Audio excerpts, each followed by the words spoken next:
gagal paham, gagal mensikapi perbedaan. Ya, kita berbeda. Tadi Ustadz Ustadz sudah menjelaskan kita berbeda, itu fitrah kita, itu realita dan itu kenyataan.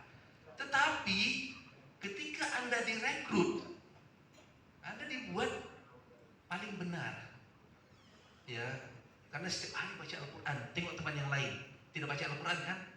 Kita setiap hari bawa Al-Quran, yang di tas ada Al-Quran, yang lain ada yang bawa tidak. Berarti siapa yang lebih baik? Yang setiap hari bawa Al-Quran atau yang tidak? Yang setiap hari bawa Al-Quran kan? Siapa yang lebih baik? Yang setiap hari kita sering halaqah dan kita membaca, kita mengkaji. Siapa yang lebih baik? Dalam hal itu saja dia sudah mulai membandingkan, belum lagi membandingkan soal paham. Kebiasaan sehari-hari sudah dibandingkan. Ya, kita sering kumpul di masjid, kawan-kawan sering kumpul di kafe. Mana lebih baik? Ya kita. Ya, melangkah kaki di masjid saja itu sudah ada pahalanya, apalagi dengan sholat sunat. Ya, makanya kita lebih baik dari yang kawan-kawan yang sering kumpul di kafe. Ya, bahasa sekarang itu hijrah. Kita lebih baik punya jenggot, kita lebih baik hijabnya lebih syar'i dari yang lain.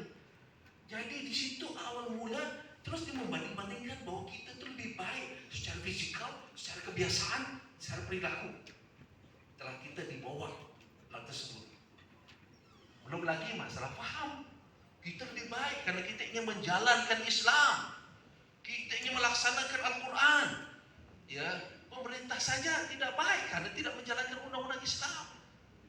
Nah, padahal adik-adik, ya, dalam sisi menegakkan negara Islam, saya baru sadar setelah ditangkap, saya belajar dan saya mengkaji bahwa negara Islam, kebijakan untuk membentuk negara Islam adalah ijtihad, bukan perintah langsung dari Allah SWT.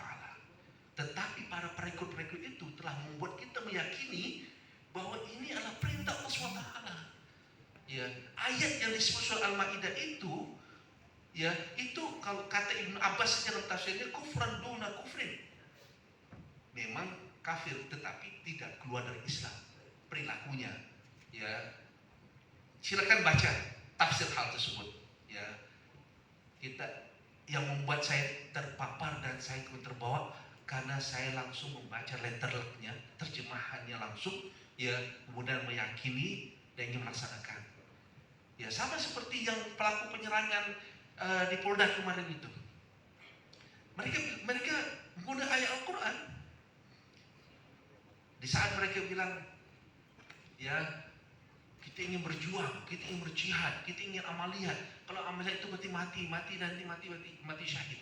Ya, mereka pakai ayat juga. Wala tahsabanna alladhina qutilu fi sabilillahi amwata bal ahya'un 'inda rabbihim yurzaqun.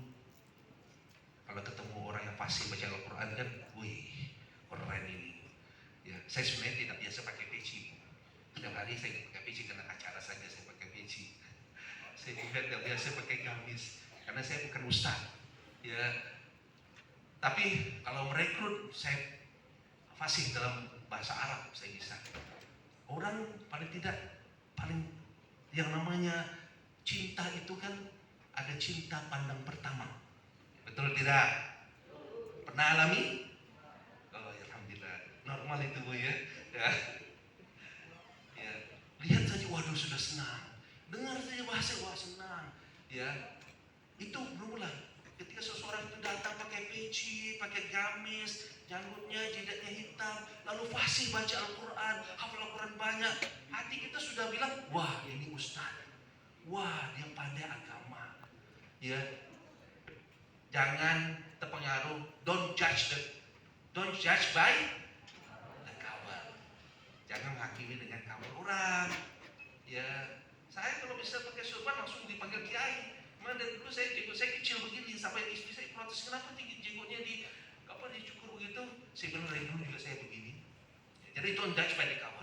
Ya, hati-hati. Ya, yang kita lihat adalah konteksnya. Nah, kembali lagi tadi itu. Negara Islam itu ijtihad. Ya, yang nama ijtihad berarti ada boleh, ada tidak. Maka urusan dengan negara Islam ada ulama berpendapat wajib mengembalikan negara Islam setelah jatuhnya Khilafah Utsmaniyah pada tahun 1924. Ada sebagian ulama tidak mewajibkan. Maka itu adalah pilihan. Ya. Nah, ketika ada dua pendapat ulama tersebut, ya silakan Anda mau menegakkan